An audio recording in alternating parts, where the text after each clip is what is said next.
There is a proven formula to eliminate all your unhappiness, a way to engineer a life with zero pain, zero anxiety, and unlimited pleasure. In the 1980s, the Rajneesh cult used this promise to take over a chunk of Oregon. Scientology used it to build a Hollywood empire, and the Raelians are using it right now to try and clone human beings. They all promised utopia, but they were actually selling the exact same nightmare. In 1932, Aldous Huxley wrote Brave New World to warn us about a future where we are enslaved by pleasure. But these groups didn't treat his book as a warning. They treated it as a business plan. And the scariest part? It worked. Brave New World doesn't look like 1984. No jackboots, no midnight arrests, no torture chambers and concrete basements. It looks like an Apple store, clean, efficient, inviting. The kind of place you walk into voluntarily and leave with less money and more dopamine. Huxley's world state promises total happiness. No suffering, no conflict, no anxiety. No messy human emotions getting in the way of productivity. Citizens are comfortable, satisfied, and never troubled by difficult questions they can't answer. In the 1980s, Bhagwan Sri Rajneesh, later rebranded as Osho, because even cult leaders understand marketing, promised his followers the exact same thing: a world without jealousy, without possessiveness, without the pain of attachment. Liberation through surrender. L. Ron Hubbard promised something remarkably similar: freedom from your reactive mind. No more irrational fears.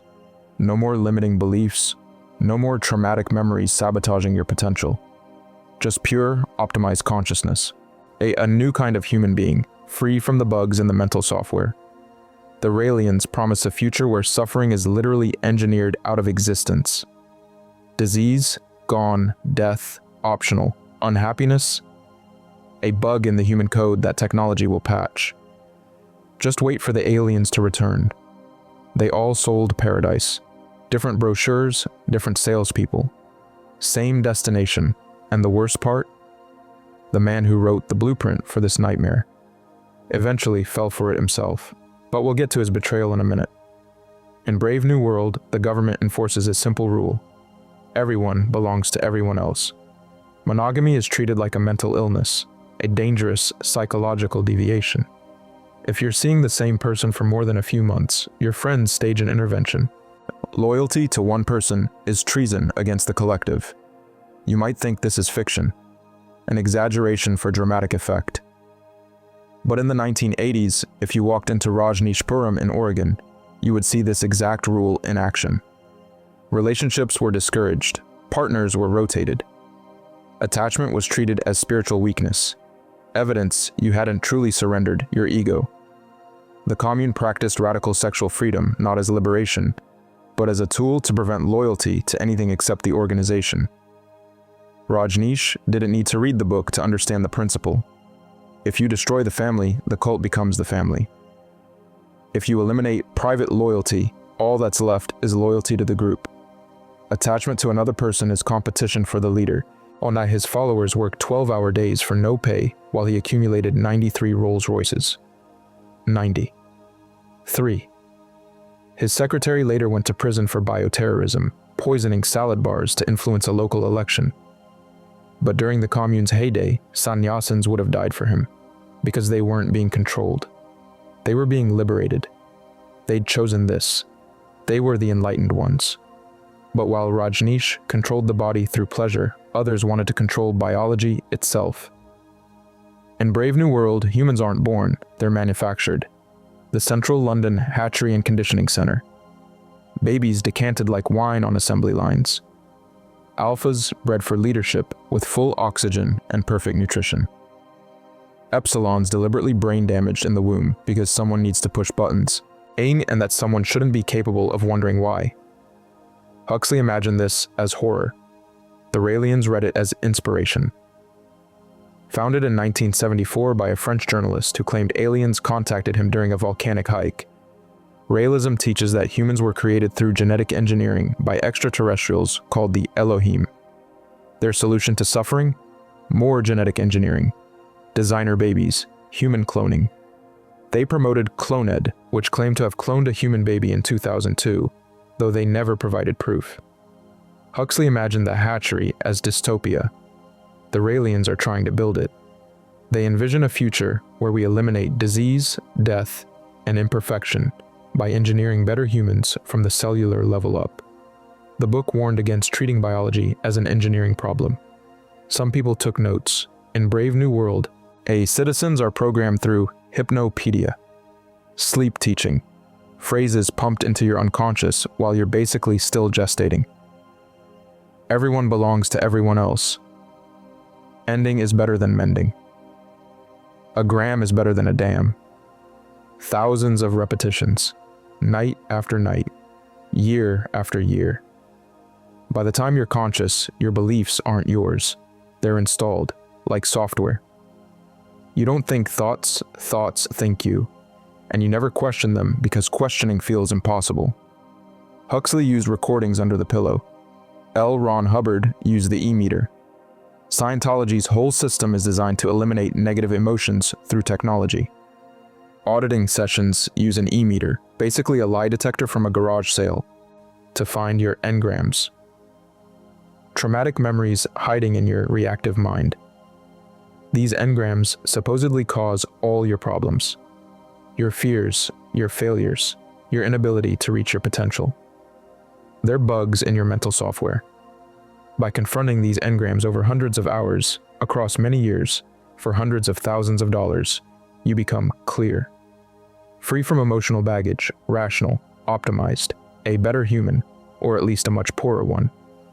It's conditioning as a product, with a very expensive payment plan.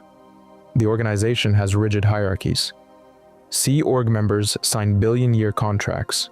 Yes, billion, because regular employment terms weren't ambitious enough.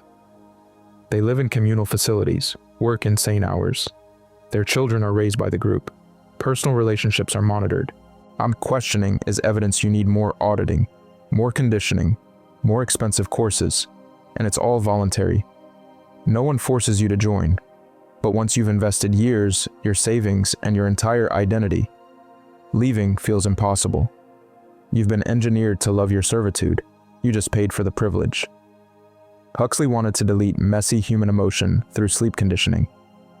Hubbard wanted to delete it through expensive machinery. Both understood. If you can reprogram the mind, you can reprogram loyalty. Different methods, same goal. In Brave New World, there's Soma. The miracle drug, depressed, Soma, anxious, Soma. Having an existential crisis about your predetermined role in a fascist consumer state? Pop 2 tablets and smile. The world gets soft. The questions disappear. Everything feels okay. And if ever, by some unlucky chance, anything unpleasant should somehow happen, why, there's always Soma to give you a holiday from the facts. It's Prozac meets Xanax meets MDMA meets shut up and go back to work. Huxley understood that the perfect tyranny wouldn't use violence. Violence creates martyrs. Violence creates resistance. The perfect tyranny would use relief. Make the cage comfortable enough, chemical enough, pleasurable enough, and people forget they're trapped. They stop looking for the exit. He wrote this as a warning.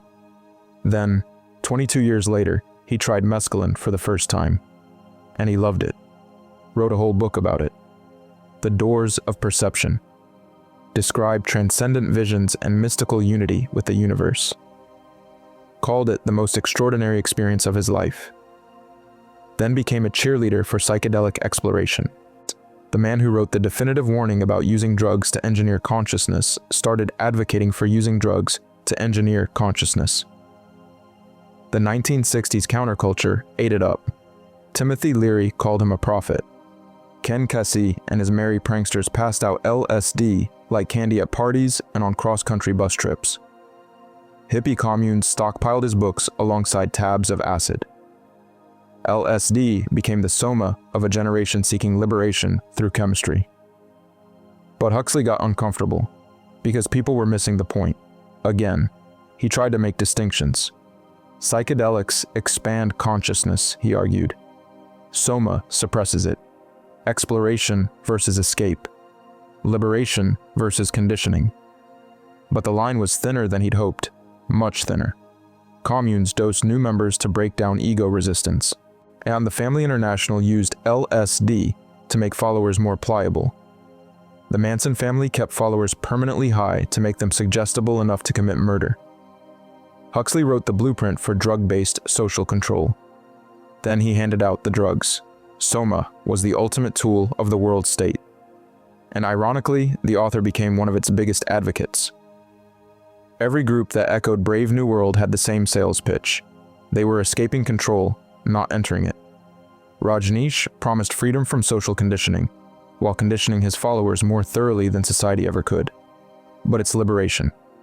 Obviously, Scientology promised freedom from reactive impulses, while creating dependencies that cost 6 figures and your entire social network. But you're clear now, worth it. Counterculture communes promised escape from materialist capitalism, while building hierarchies more rigid than any corporation. But this time, it's different. Because love. They all sold freedom. They all delivered cages.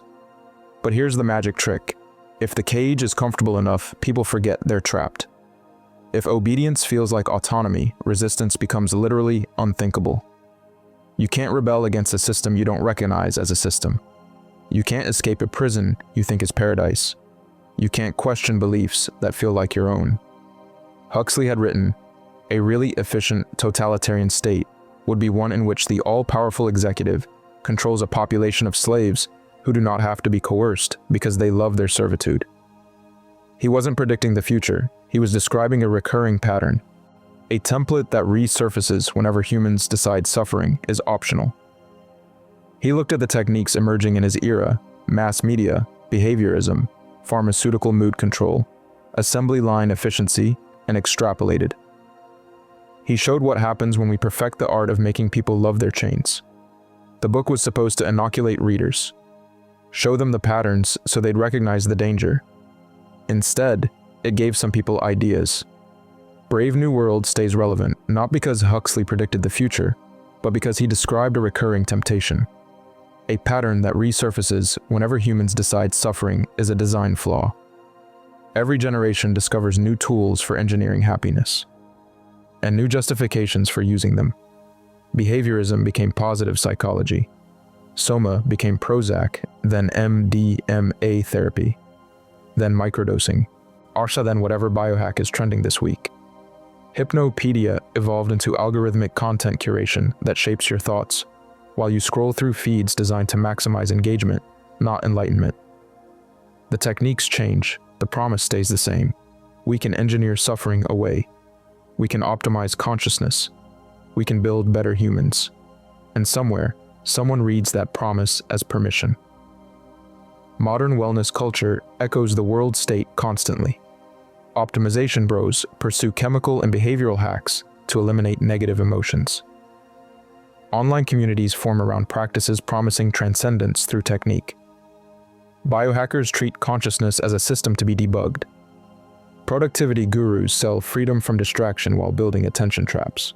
Influencers sell morning routines that promise to rewire your brain in 30 days. Apps gamify meditation until inner peace has a leaderboard. Corporations offer mindfulness programs so employees can feel centered while working 60-hour weeks. Very zen, very healthy. The language is always liberation. Unlock your potential, optimize your performance, hack your happiness. Nobody ever says condition yourself to accept circumstances you'd otherwise question. That's the same product, just worse marketing. Most of it's harmless, some of it's helpful. But the underlying assumption that human consciousness is a problem to be solved through engineering carries Huxley's nightmare in its DNA. The obvious cults wore robes and lived in compounds.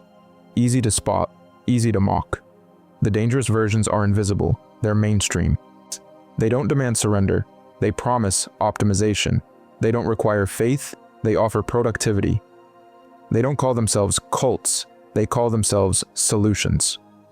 Aldous Huxley died on November the 22nd, 1963, the same day as JFK's assassination, which is why nobody remembers. On his deathbed, unable to speak, he scrawled a note asking his wife Laura for LSD. She gave it to him, 100 micrograms, intramuscular, then another 100. She whispered in his ear as he dissolved into the trip. He spent his final hours in a psychedelic state, experiencing whatever consciousness looks like when chemically untethered from a body riddled with cancer. Transcendence, oblivion, enlightenment, the ultimate soma holiday from the facts of dying? We'll never know. Maybe the ambiguity is the point. Brave New World wasn't a prophecy that failed. It's a pattern that keeps repeating. A blueprint that resurfaces whenever humans decide suffering is a design flaw that technology can patch. The book didn't inspire a single cult with matching uniforms and compound walls. It inspired something more dangerous, a mode of thinking